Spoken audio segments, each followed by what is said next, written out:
I'm Mila, 29 years old, 18 months. That's how long my mother spent dragging me through court, trying to prove my grandmother was senile when she wrote her will. 18 months of her calling me a gold digger, a snake, and an ungrateful grandchild who manipulated a helpless old woman. But my mother didn't know something. Grandma had been preparing for this day for a very, very long time. And when we found the hidden room inside the mansion, a room that had been sealed for 40 years, everything changed. Before I continue, if you find this story worth hearing, please take a moment to like and subscribe, but only if you genuinely want to follow along. Oh, and drop a comment telling me where you're watching from and what time it is there. Now, let me take you back 2 years ago to the day my grandmother was admitted to the hospital for the last time. The call came at 6:47 a.m. on a Tuesday. Miss Marshall, this is Hartford General. Your grandmother, Margaret Marshall, has been admitted, congestive heart failure. I was on a plane from Portland within 3 hours. The entire flight, my hands wouldn't stop shaking. Grandma Margaret was 84, but she'd always seemed invincible to me. The woman who taught me to plant roses, who held me when I cried myself to sleep at 7 years old, the night my mother walked out. When I arrived at the hospital, my mother was already there. Karen Marshall, 54, blonde highlights, Hermes scarf draped just so, stood in the hallway talking to a doctor. She didn't acknowledge me. Not a glance, not a nod. I approached slowly. "Mom, how is she?" Karen finally turned. Her eyes swept over me like I was a stain on the wallpaper. "Oh, you came." Her voice was ice. "I thought you were too busy with your little career to bother." "She's my grandmother." "She's my mother." Karen turned back to the doctor, dismissing me completely. "As I was saying, doctor, I'll need copies of all her medical records." I tried again. "Can I see her?" Karen spoke to the nurse without looking at me. "Only immediate family is allowed in right now. The patient needs rest." The nurse glanced between us, confused. "Ma'am, isn't this—" "She's not immediate family." Karen's smile was razor thin. "Not really." The words hit like a slap. 22 years of being raised by Grandma Margaret, and I wasn't real family. I stood there in that sterile hallway, watching my mother disappear into my grandmother's room. The door clicked shut behind her. And I realized something that should have been obvious years ago. To Karen Marshall, I had never been her daughter. I was just an inconvenience she'd left behind. I waited until Karen left for lunch. The moment I saw her disappear into the elevator, I slipped into Grandma's room. The monitors beeped softly. Tubes and wires connected her frail body to machines that seemed too loud, too harsh for someone so gentle. But when her eyes fluttered open and found mine, they lit up like morning sun. "My girl." Her voice was a whisper, but warm. "You came." I took her hand. Her skin felt like tissue paper, but her grip was surprisingly strong. "Of course I came, Grandma." "Don't—" She paused, catching her breath. "Don't believe anything Karen tells you about me. I'm sharper than she thinks." I squeezed her hand. "I know." Margaret's eyes drifted toward the window. "The room. William's room. Remember, Mila, if you ever need answers." William. My grandfather, who died before I was born. I'd heard stories about his study, but I'd never seen a separate room in the mansion. "Grandma, I don't understand." The door swung open. Karen stood in the doorway, a paper coffee cup in her hand. Her eyes locked onto our intertwined fingers. "What are you doing in here?" Her voice carried that familiar edge of accusation. "I'm visiting my grandmother." Karen turned to the nurse who had followed her in. "You see this? This is exactly what I was worried about." She gestured at me. "She's always trying to isolate my mother from the family. This is textbook elder manipulation." The nurse's expression shifted. She looked at me differently now, with suspicion. I opened my mouth to defend myself, but Grandma Margaret squeezed my hand. A warning, stay calm. "I was just leaving," I said quietly. As I walked past Karen, she murmured something only I could hear. "I've recorded everything, Mila. Everything." The words made no sense to me then, but they would. 3 days later, Grandma Margaret passed away in her sleep. I was holding her hand when it happened. The monitors flatlined at 3:22 a.m. The nurses rushed in, but I already knew. Her grip had loosened. The light behind her eyes, gone. Karen arrived 2 hours later. 2 hours. She burst through the door in full mourning attire, black dress, dark sunglasses pushed up on her head, and collapsed dramatically at the bedside. Mama! Oh, Mama, I'm so sorry I wasn't here! She sobbed loudly, clutching the sheets. I should have been here! I should have! The performance was flawless. Nurses exchanged sympathetic glances. A young orderly brought her tissues. I said nothing. What was there to say? 1 week later, we gathered at the law offices of Harold Jennings for the reading of the will. Dark wood paneling, leather chairs, the smell of old books and older money. Around the conference table sat Karen and her husband, Richard Cole, a former real estate broker with nervous eyes and a weak handshake. Aunt Patricia, Karen's younger sister, sat stiffly in the corner. A few distant cousins I barely recognized filled the remaining seats. Harold Jennings was 72, with silver hair and the calm demeanor of a man who had seen every kind of family drama. He'd been Grandma Margaret's attorney for 30 years. He cleared his throat and began to read. I, Margaret Eleanor Marshall, being of sound mind and body, do hereby bequeath. The room was silent. Karen leaned forward, expectant. My residence at 847 West Haven Drive, valued at $6.8 million, along with all its contents, to my granddaughter, Mila Ann Marshall. The silence shattered. Karen's coffee cup hit the floor. To my daughter, Karen Patricia Marshall Cole, I leave the sum of $1. Karen erupted like a volcano that had been dormant for decades. No! She slammed both palms on the mahogany table. This is fraud! Harold remained impassive. Mrs. Cole, please. Don't you Mrs. Cole me! Karen whirled toward me, finger jabbing the air. You! What did you do to her? What did you whisper in her ear while she was drugged up and dying? I kept my voice level. I didn't do anything. Liar! Spittle flew from her lips. Richard tried to pull her back into her seat, but she shook him off violently. My mother had dementia. She didn't know what she was signing. Harold spoke calmly. Mrs. Marshall was evaluated by her physician. She was of sound mind when... Her physician? Karen laughed, a sharp, ugly sound. Who? Someone she paid off? She pointed at me again. Or someone this little gold digger bribed? Aunt Patricia shifted uncomfortably but said nothing. The distant cousins exchanged wide-eyed glances. Karen turned to the room, arms spread wide, playing to her audience. My mother loved me. She would never cut me out of her will. This girl, her voice dripped with venom, manipulated a senile old woman. This is elder abuse. This is coercion. The will is legally valid, Harold said. Witnessed by 2 parties, notarized, and filed properly. Karen straightened her spine, composing herself with visible effort. When she spoke again, her voice had gone cold, calculated. We'll let the courts decide that, won't we? She gathered her purse. I'm contesting this will. I'll have it declared invalid. And when I'm done, everyone will know exactly what kind of person my granddaughter really is. She paused at the door, looking back at me with a smile that didn't reach her eyes. See you in court, sweetheart. The door slammed behind her. After the explosion, the conference room emptied quickly. Richard hurried after Karen without a backward glance. The distant cousins mumbled excuses and fled. Only Aunt Patricia lingered. She approached me hesitantly, wringing her hands. Mila, I don't know what to say. You don't have to say anything, Aunt Patricia. She glanced toward the door, as if afraid Karen might burst back in. Karen is my sister. I have to stand by her. You understand, right? I understood perfectly. Blood over truth. Appearances over reality. The Marshall family motto.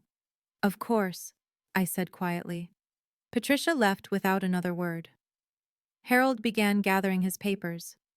Miss Marshall, I want you to know this will be a difficult fight. Karen has resources. She'll drag this out. I know. But the will is solid. Your grandmother made sure of that. He paused, studying me. She loved you very much. That night, I drove to the mansion alone. My mansion now, technically, though it didn't feel like mine. It felt like Grandma Margaret's ghost still wandered the halls. I sat in her bedroom, surrounded by photographs. One caught my eye, me at 7 years old, sobbing in Grandma's arms. The day Karen left. My phone buzzed. Unknown number. The text read, "Miss Marshall, I'm a private investigator. Been hired by Karen Marshall to look into you. Thought you should know." My stomach dropped. Another message followed. "She's looking for anything to destroy you." I stared at the screen. Who was this? Why warn me? Before I could respond, a third message appeared. "Watch your back. She's more desperate than you know."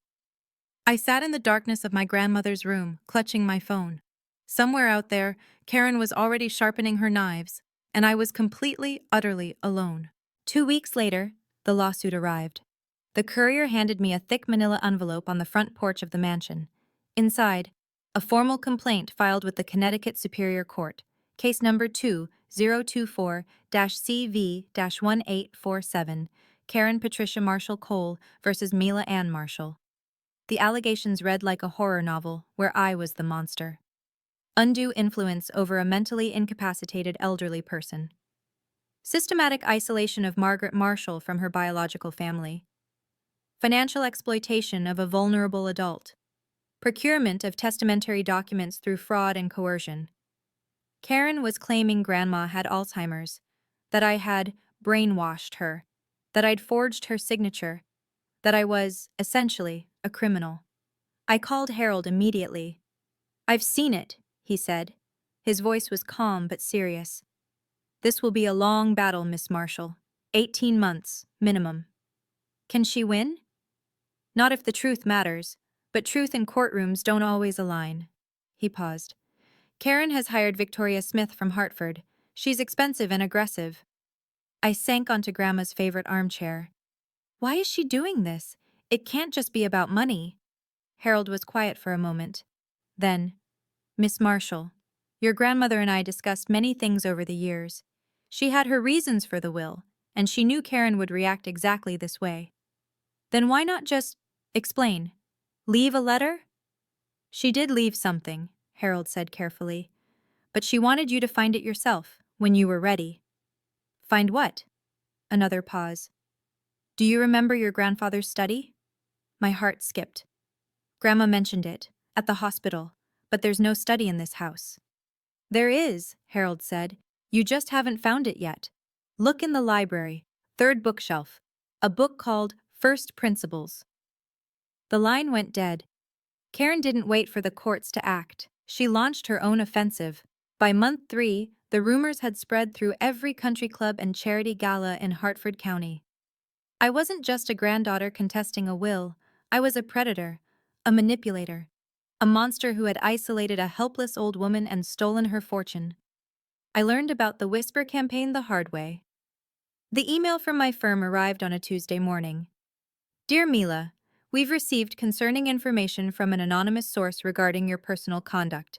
Pending investigation, we're placing you on administrative leave." I called my supervisor immediately. "Janet, what's going on?" Her voice was strained. "Someone called HR, said you have psychological issues, that you're involved in financial fraud. They mentioned the lawsuit." "That's my mother. She's lying." "Mila, I believe you, but the partners are nervous. With clients finding out..." She trailed off. "I'm sorry, my hands are tied." Administrative leave became termination 2 weeks later. I applied to 3 other landscape architecture firms in the following month. All 3 rejected me. Through a former colleague, I learned why. Someone had been calling ahead, poisoning the well. "She said you had a history of manipulating elderly clients," my colleague whispered. She sounded so concerned, so sincere. Karen wasn't just trying to win the lawsuit. She was trying to erase me. That night I sat alone in the mansion's kitchen, eating cereal for dinner because I'd forgotten to buy groceries. The silence pressed down like a physical weight. My grandmother's voice echoed in my memory. "I've recorded everything, Mila." What did she record? What was she trying to tell me? I looked toward the library. The third bookshelf. A book called First Principles. Tomorrow, I decided. Tomorrow I would find out. Karen requested a meeting at month 6. To discuss a settlement, her lawyer said. We met at a neutral cafe in downtown Hartford. Karen arrived in designer mourning, black Chanel, pearl earrings, the grieving daughter aesthetic perfected. Richard sat beside her like a well-trained lapdog. I sat across from them, alone. Karen folded her hands on the table. Sweetheart, I don't want this ugliness any more than you do. Then drop the lawsuit. I can't do that. Her smile was sympathetic, rehearsed.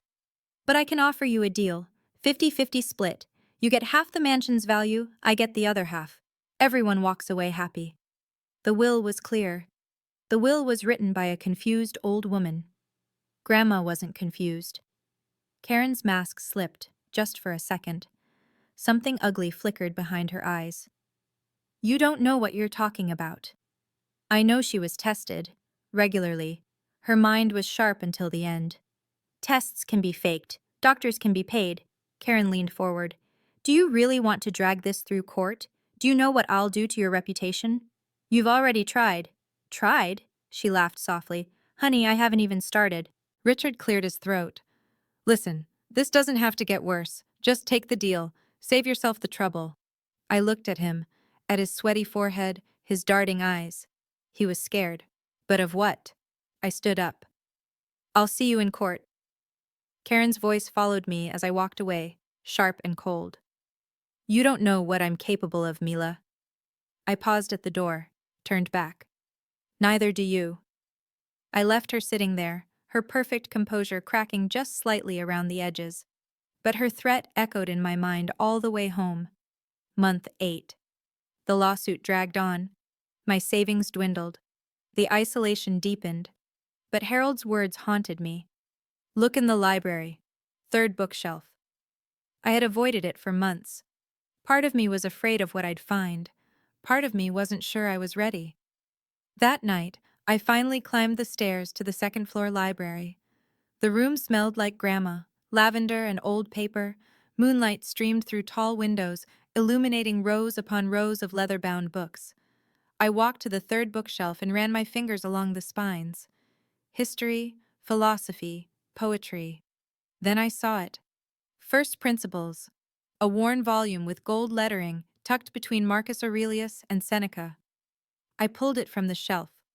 Click. A mechanical sound, soft but distinct. The entire bookshelf shuddered, then slowly, impossibly, swung inward. Behind it was a door. Oak, old, covered in 40 years of dust. My heart pounded. Grandma's words at the hospital. William's room, if you ever need answers. This was it. Grandfather William's hidden study.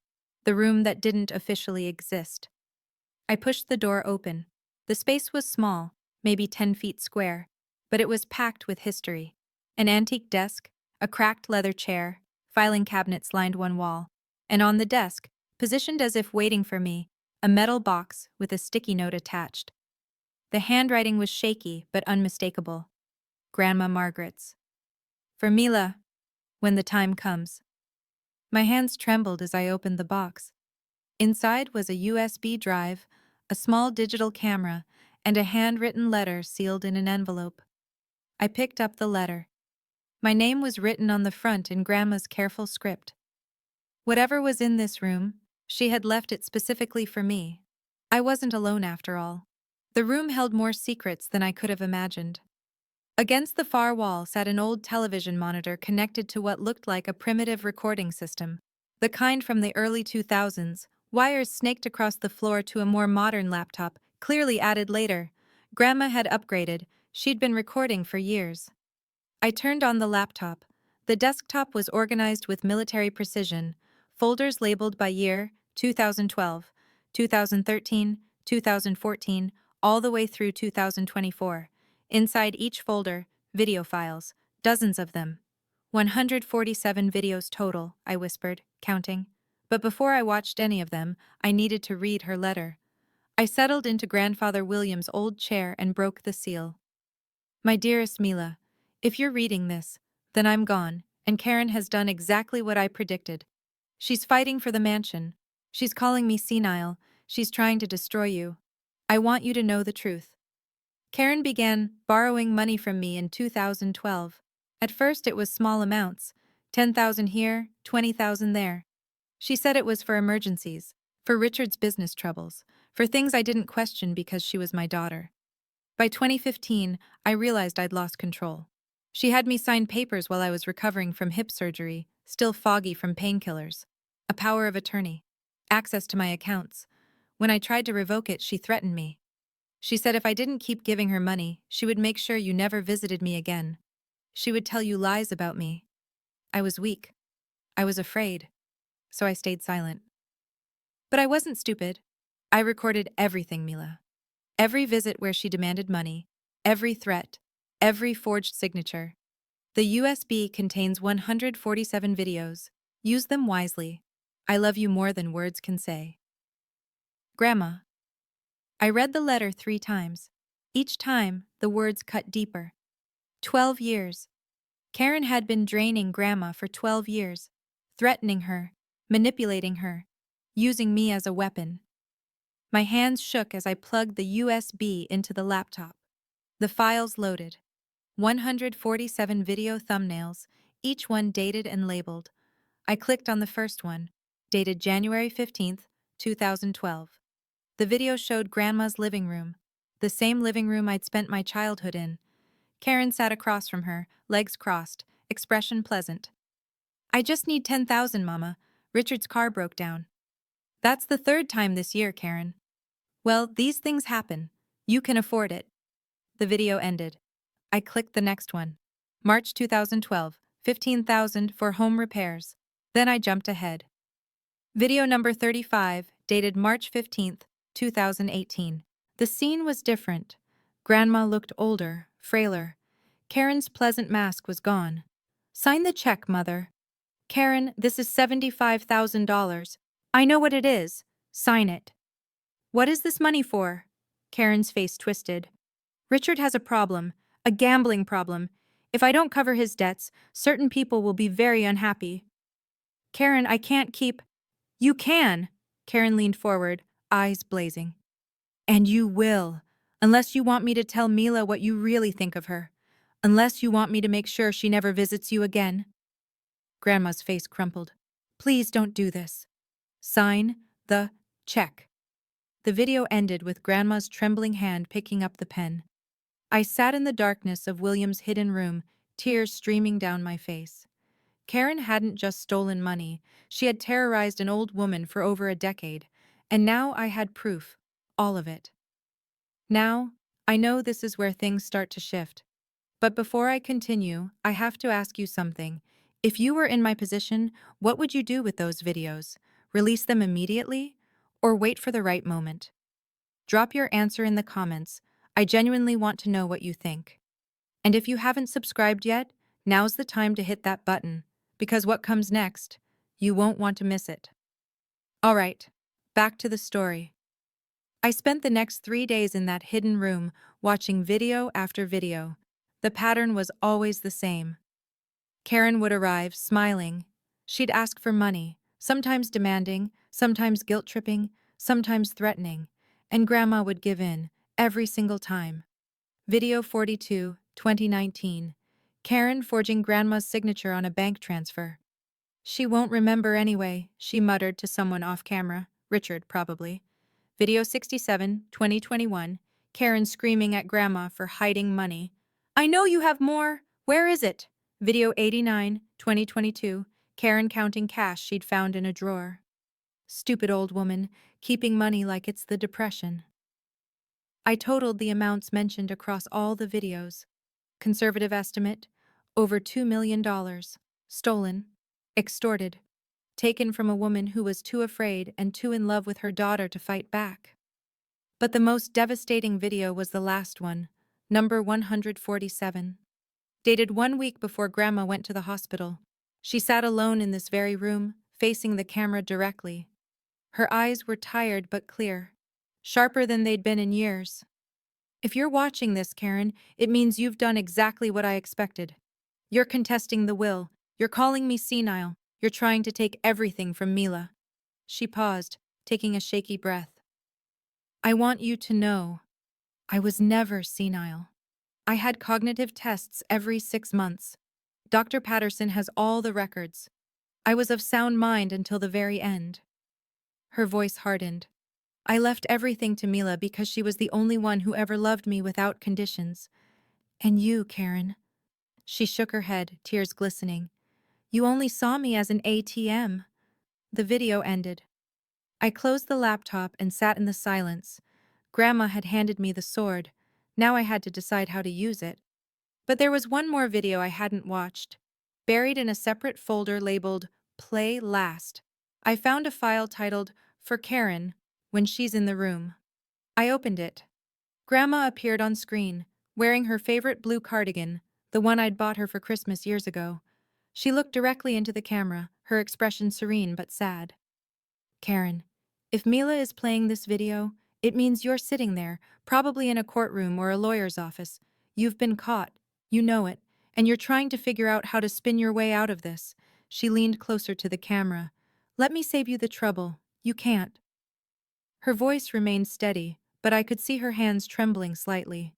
I have 147 videos documenting every time you took money from me, every forged signature, every threat, every lie. My lawyer has copies. My accountant has copies. The evidence is overwhelming. She paused. You could try to claim these videos are fake, doctored, but they span 12 years, Karen. They show you aging. They show the house changing. They show dates and newspapers in the background. Any forensic expert will confirm they're authentic. Grandma's eyes softened, just for a moment. I didn't want it to come to this. I gave you chance after chance to stop. To be better. You never took them. She straightened in her chair. So here's what's going to happen. You're going to drop this lawsuit. You're going to leave Mila alone. And you're going to pray that she's merciful enough not to press criminal charges. Her final words were barely above a whisper. Goodbye, Karen. I hope someday you understand what you've lost. The screen went black. I saved this video separately. This one was for the courtroom. Month 12. Karen escalated.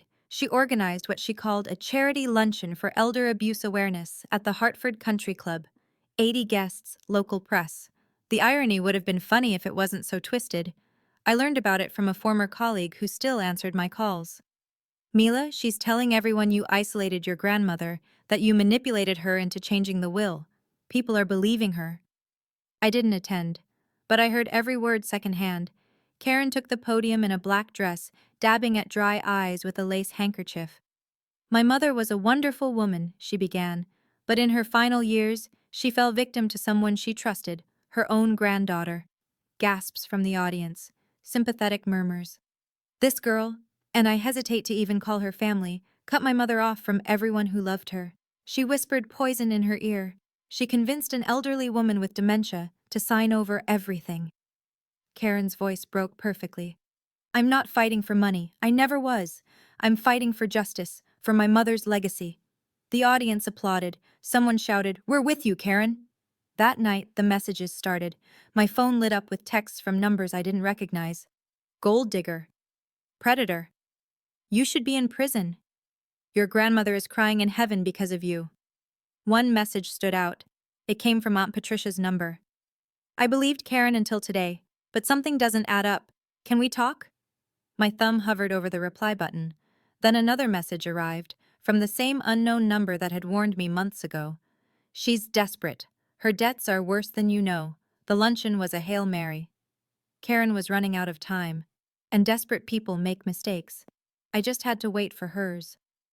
I called Harold the next morning. I have everything, I said.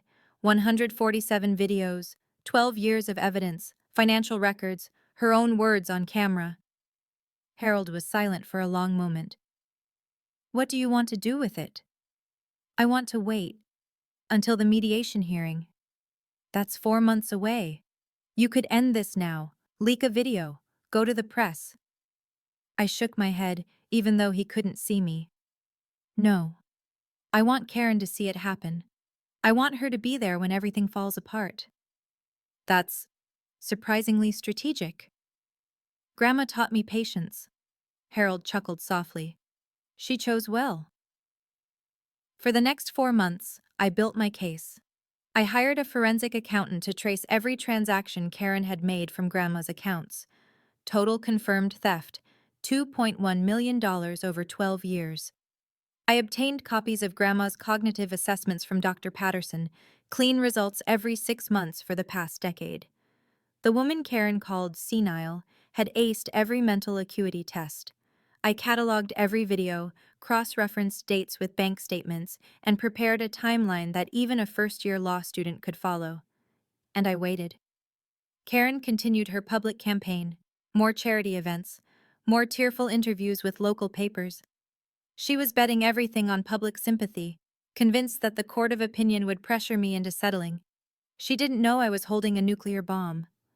The mediation hearing was scheduled for March 15th, 18 months after the lawsuit began. Both parties required to attend. A last attempt at resolution before trial. Karen would be there, Richard would be there. Aunt Patricia had agreed to come as a family witness, and I would finally show them all what Grandma had left behind. March 15th arrived cold and gray. The mediation was held in a conference room at the Hartford Superior Courthouse. Neutral ground, fluorescent lights, a long oak table that had seen 1,000 family feuds. I arrived early with Harold. We set up on one side of the table, just us, a laptop, and a thick folder of documents. Karen swept in at exactly 9 a.m. Black designer suit, gold jewelry, the picture of wealthy victimhood. Richard trailed behind her, looking gray and thin. Something had changed in him. He seemed diminished, like a man carrying a weight too heavy to bear. Behind them came Victoria Smith, Karen's attorney. Sharp suit, sharper eyes. She'd built her career on aggressive litigation and had never lost an estate dispute. Aunt Patricia slipped in last, taking a seat near the back wall. She caught my eye and gave a small, uncertain nod. Judge Morrison, the court-appointed mediator, sat at the head of the table, 60 years old, silver-haired, with a reputation for no-nonsense proceedings. This mediation is to determine whether a settlement can be reached in case 2024-CV1847, he began. Both parties have the opportunity to present their positions before we discuss terms. Victoria stood first. Your Honor, my client has endured 18 months of emotional torment. Her mother's dying wishes were corrupted by a granddaughter who exploited a vulnerable, mentally diminished woman. Karen dabbed at her eyes right on cue. We intend to prove that Margaret Marshall lacked testamentary capacity, that Mila Marshall exercised undue influence, and that this will should be declared null and void. Victoria sat down. Judge Morrison looked at me. Miss Marshall, your response? I looked at Harold. He nodded. Your Honor, I said quietly, we have evidence that tells a very different story. Victoria wasn't finished. Before the respondent presents anything, she said smoothly, I'd like my client to address the court directly. Mrs. Cole has important testimony about her mother's final months. Judge Morrison nodded. Proceed. Karen rose slowly, clutching a tissue like it was a prop in a Broadway production. She turned to address the room, not just the judge, but Aunt Patricia, Richard, anyone who would listen. My mother didn't recognize me at the end, she began, voice trembling. She would look right through me, call me by other names, forget who I was. She dabbed her eyes. But with Mila? She was always clear, always lucid. Karen's voice turned bitter. Doesn't that seem strange? That my mother only had clarity when her manipulator was present? Patricia shifted uncomfortably in her seat. I noticed Richard staring at the floor. I tried to visit her, Karen continued. I tried to be there for her. But every time I came to the house, Mila had some excuse. She's resting. She's not feeling well. Maybe tomorrow. She pointed at me, hand shaking. My mother died thinking I abandoned her, because this woman, this girl, planted those thoughts in her mind, isolated her, turned her against her own daughter. Karen sat back down, burying her face in her tissue. Victoria looked satisfied. Your Honor, we have sworn statements from Mrs. Cole's friends confirming Mrs. Marshall's declining mental state. We believe this pattern of isolation constitutes elder abuse. Judge Morrison made a note. Miss Marshall, you may respond. I stood. My grandmother wasn't senile, I said calmly. She wasn't manipulated, and she wasn't isolated. I placed my hand on the laptop. She was documenting everything. Karen's head snapped up. What? Harold connected the laptop to the room's display screen. The large monitor on the wall flickered to life. Your Honor, I said. My grandmother left behind video evidence. 147 recordings spanning 12 years. I'd like to play one now, the final video she made, 1 week before her death. Victoria half rose. Your Honor, we've received no prior disclosure of this. The evidence was discovered in a hidden room in the estate, Harold interjected smoothly. My client only recently gained access. All materials will be fully disclosed to opposing counsel. Judge Morrison considered this. I'll allow it. Play the video. I clicked play. Grandma Margaret appeared on the screen, sitting in William's hidden study, wearing her blue cardigan, eyes clear and focused. Karen went rigid. If you're watching this, Karen, Grandma's recorded voice filled the room, it means you've done exactly what I predicted. Karen whispered, No. You've contested the will. You've called me senile. You've tried to take everything from Mila. The room was utterly silent. Patricia's hand covered her mouth. Richard had gone pale. But I was never senile. I had cognitive tests every 6 months. Dr. Patterson has all the records. I was of sound mind until the very end. Grandma's expression hardened. I recorded everything, Karen. Every time you demanded money, every threat, every forged signature. 147 videos over 12 years. Karen stood abruptly. Turn it off! This is fake! Judge Morrison's voice was sharp. Sit down, Mrs. Cole. Grandma's final words played over Karen's protests. You're going to drop this lawsuit. You're going to leave Mila alone, and you're going to pray she's merciful enough not to press criminal charges. The screen went dark. Karen stood frozen, her perfect composure shattered like dropped crystal. Your Honor, Harold said. With your permission, I'd like to show one additional video from the collection. This one is dated March 15th, 2018. Judge Morrison nodded. Proceed. The screen lit up again. Grandma's living room, Karen leaning over her, face twisted with impatience. Sign the check, Mother. Karen, this is $75,000. I know what it is. Sign it. The courtroom watched Karen on screen threaten her own mother, watched her invoke me as a weapon, watched Grandma's hand tremble as she picked up the pen. When it ended, no one moved. Aunt Patricia stood slowly from her seat against the wall. Her face was ashen. Karen, her voice cracked. What did you do? Karen whirled toward her sister. Patricia, don't, it's taken out of context. Out of context? Patricia's voice rose. You were threatening her. You were using Mila to… Richard was in trouble. I had no choice. Richard stood abruptly. Don't bring me into this. Into this? Karen spun on him. This is your fault. Your gambling, your debts. My fault? Richard's voice cracked. I didn't know you were taking this much. $2 million, Karen? 2 million? The room erupted.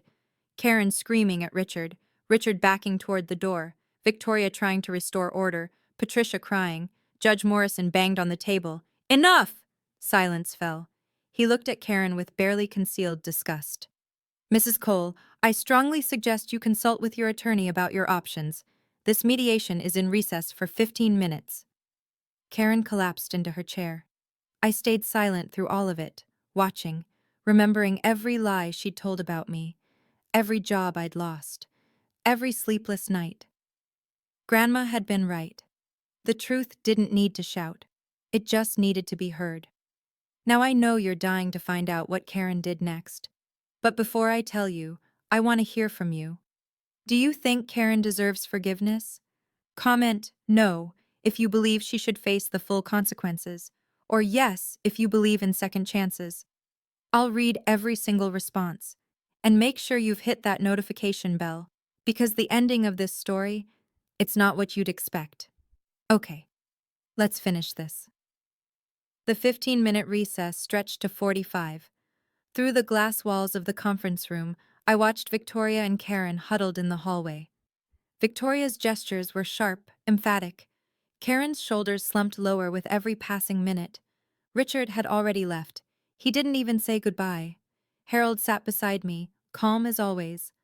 She's calculating, he said quietly, trying to figure out if there's any way to spin this. Is there? No, not with that video evidence. If this goes to trial, she'll lose. And if the prosecutor sees those recordings. He let the implication hang. Financial exploitation of an elderly person, criminal charges, possible prison time. Finally, Victoria pushed back into the room. Karen followed, looking like she'd aged 10 years in under an hour. Victoria cleared her throat. Your Honor, after consultation with my client, we've decided to withdraw the lawsuit. The words hung in the air. Judge Morrison nodded slowly. Let the record show that Case 2024-CV-1847 is voluntarily dismissed by the plaintiff. He looked at Karen. Mrs. Cole, I trust you understand the implications of what was presented today. Karen said nothing. She stared at the table like it might swallow her whole. I stood. For 18 months, I had imagined this moment, the triumph, the vindication. But looking at Karen, defeated, humiliated, stripped of every lie she'd told, I didn't feel triumph. I felt tired and strangely empty. Mrs. Cole, I said quietly. She flinched but didn't look up. I'm not going to pursue criminal charges. Her head snapped up. Victoria's eyebrows rose. Not because you deserve mercy, I continued, but because Grandma didn't want me to become someone who destroys people. She wanted me to protect myself, not to seek revenge. Karen's mouth opened, but no words came out. I turned and walked out of the room. The courthouse hallway felt different as I walked through it. The fluorescent lights seemed softer. The weight I'd carried for 18 months lifted from my shoulders, pound by pound. Harold caught up to me at the elevator. That was generous of you, he said, more than she deserved. It wasn't for her, it was for me. He nodded slowly. Your grandmother would be proud. Aunt Patricia appeared from around a corner. Her eyes were red-rimmed, makeup smeared. She approached hesitantly, like she expected me to run. Mila, Aunt Patricia, I'm so sorry. Her voice broke. All these years I believed Karen. I stood by her when I should have. She couldn't finish. Part of me wanted to walk away, to punish her for every cold shoulder, every suspicious glance, every time she chose blood over truth. But I thought of Grandma, of her quiet strength, her patience. You didn't know, I said finally. Karen fooled everyone. That doesn't excuse— No, it doesn't. I met her eyes. But I'm tired of grudges. I watched what bitterness did to Karen. I don't want that for myself. Patricia's face crumpled. Is there any chance we could start over? I know I don't deserve it, but I don't know, I said honestly. Maybe, but it's going to take time. She nodded quickly. Time. Yes, of course. Whatever you need. I stepped into the elevator. Patricia didn't follow. As the doors closed, I caught one last glimpse of Karen in the hallway. Victoria was speaking to her, but Karen wasn't listening. She was staring at me. For just a second, I thought I saw something in her eyes. Regret? Shame? Or just anger at getting caught? The doors shut before I could decide. It didn't matter anymore. The fallout was swift and merciless. Within a week of the mediation, word spread through Hartford's elite circles. No one needed to leak the videos. The people in that courtroom talked, and that was enough. Karen resigned from her positions on the Hartford Women's Foundation and the Children's Hospital Auxiliary Board. Both organizations released carefully worded statements about pursuing new leadership directions. Everyone knew what it really meant. Her country club membership was suspended pending review. Translation: don't come back. The charity luncheon friends who had rallied to her cause suddenly couldn't return her calls. Invitations dried up. The sympathetic local reporter who had covered her elder abuse awareness campaign wrote a very different follow-up piece. And Richard filed for divorce 3 weeks later. The papers cited irreconcilable differences, but the real story leaked through his lawyer. He was distancing himself from any potential criminal liability. He'd been married to Karen for 12 years and claimed he never knew the extent of her financial manipulation. I didn't believe him entirely, but I also didn't care. Harold called me with updates every few days, whether I asked for them or not. Karen's trying to sell some property, he reported one afternoon. Looks like the creditors are circling. What creditors? Richard's gambling debts. Turns out she was covering them with your grandmother's money. Now that the money's gone, I thought about that. Karen had spent years stealing from Grandma to prop up a lifestyle built on lies. Now the whole house of cards was collapsing. Should I feel sorry for her? I asked. Harold was quiet for a moment. That's not really a legal question, Miss Marshall. No, it wasn't. But standing in my grandmother's garden, watching spring flowers push through the soil, I found I didn't feel sorry for her at all. I felt free. A month after the mediation, I returned to the hidden room. There was still so much I hadn't gone through: filing cabinets full of documents, photo albums, letters. Grandma had kept everything. I was sorting through a drawer when I found another folder. This one was labeled simply, "About Karen, the Truth." Inside was a single video file. I hesitated. Part of me felt like I'd seen enough. Part of me knew I hadn't. I clicked play. Grandma appeared on screen, looking older than in the other videos. This was recent, maybe just months before she died. "Mila," she began, "there's something I never told you about why Karen left." My breath caught. "You were 7 years old. Karen had met Richard. He was wealthy then, or at least he seemed to be. He didn't want to raise another man's child." I knew this part, or thought I did. "But that wasn't the real reason." Grandma's voice trembled. "The real reason was, Karen told me you ruined her life. That if she hadn't gotten pregnant at 25, she could have been someone. Done something." The words hit like physical blows. "She wanted to leave you with me, but she wanted compensation." Grandma laughed bitterly. "My own daughter asked me to pay her to give up her child." I couldn't breathe. I agreed. I paid her $50,000, and I swore I would never tell you. Tears ran down Grandma's cheeks. "But you deserve the truth, Mila. Karen didn't just abandon you. She sold you." The video ended. I sat in the silence of that hidden room, processing what I'd just learned. My mother hadn't just left me behind. She had literally put a price tag on me, and Grandma had paid it. To keep me. 2 weeks later, Aunt Patricia came to visit. I was in the garden, Grandma's garden, pulling weeds from the rose beds. The spring sun was warm on my face, and for the first time in nearly 2 years, I felt something like peace. Patricia's car pulled into the driveway. She got out slowly, holding a small box. "Mila, do you have a minute?" I stood, brushing dirt from my knees. "Of course." We sat on the patio, iced tea sweating in the afternoon heat. Patricia kept touching the box in her lap, like it might escape if she let it go. "I need to tell you something," she said finally. "Something I should have told you years ago." "Okay." She opened the box. Inside was a bundle of envelopes, yellowed with age, maybe 30 or 40 of them. "These are checks," Patricia said quietly.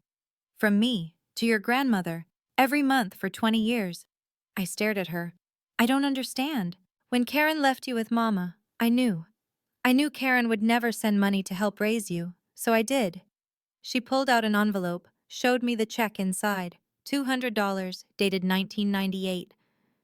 "I never told anyone. Not Karen, not your grandmother even knew who it was at first. I sent them anonymously for the first 5 years." "But why?" Patricia's eyes filled with tears.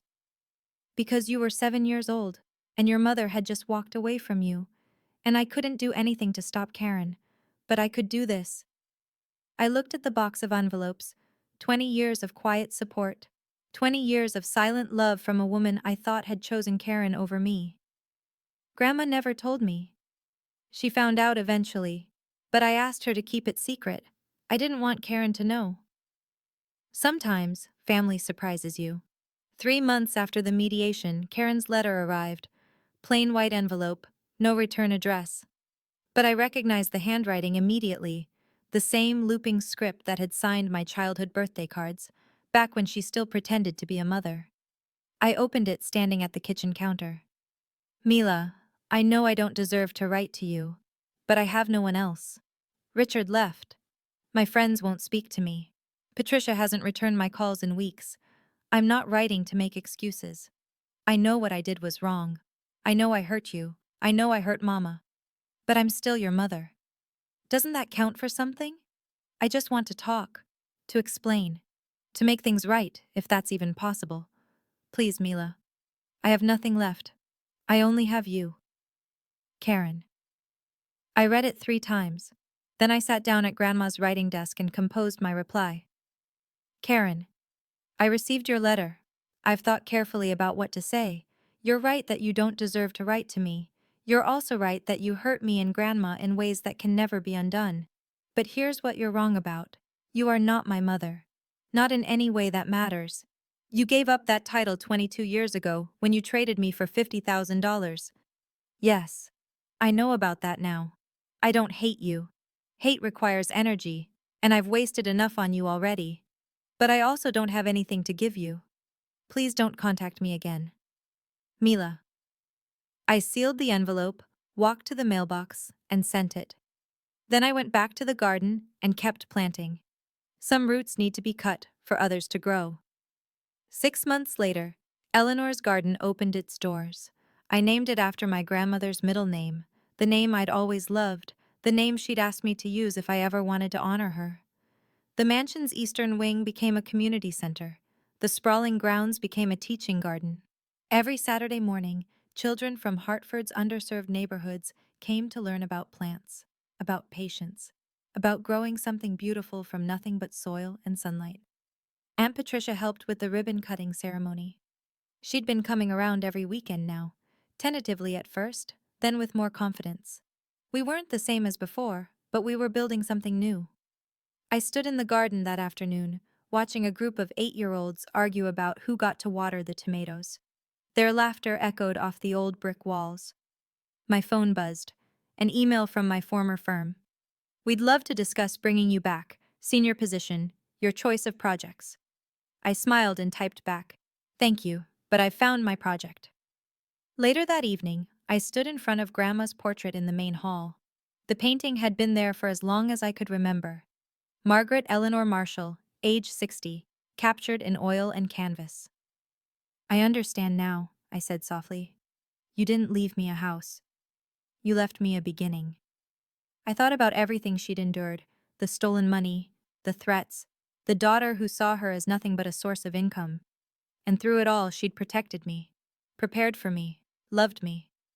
I'm going to make this place matter, I promised her. For the kids who need somewhere to belong, like I did. The portrait didn't answer. But I swear, just for a moment, her painted eyes seemed warmer. Spring has come again to the mansion grounds. The garden is in full bloom, roses and tulips and the purple lavender Grandma always loved. Children run through the paths every weekend, their small hands dirty with soil, their faces bright with discovery. I've learned a lot in the past 2 years. About family, about betrayal, about the difference between the people who share your blood and the people who actually show up for you. Here's what I know now. Not everyone who calls themselves family will treat you like family. Some people see love as a transaction, something to exploit, something to trade. They'll take and take until there's nothing left, then blame you when the well runs dry. It doesn't mean you're unworthy of love. It means they were incapable of giving it. Grandma understood that. She couldn't fix Karen. She couldn't make her daughter into a different person. But she could protect me from the fallout. She could leave me evidence and truth and the resources to build something meaningful. She could love me the way I deserve to be loved. And in the end, that's what I'm passing forward. Every kid who walks through these garden gates learns the same lesson. You can grow something beautiful even in broken soil. If you've ever had to set boundaries with someone who should have loved you better, or if you're still figuring out how, I want to hear your story. Drop it in the comments. You're not alone, and your experience matters. Thank you for staying with me until the end. Remember, you don't have to defeat anyone to win. Sometimes, winning just means finding yourself again. I'll see you in the next story. Thank you so much for watching all the way through. If this story resonated with you, please share it with someone who might need to hear it. Don't forget to subscribe and hit that notification bell so you never miss a new story. And if you're hungry for more family drama, check out the videos linked in the description. Each one has lessons worth taking with you. Until next time, take care of yourself.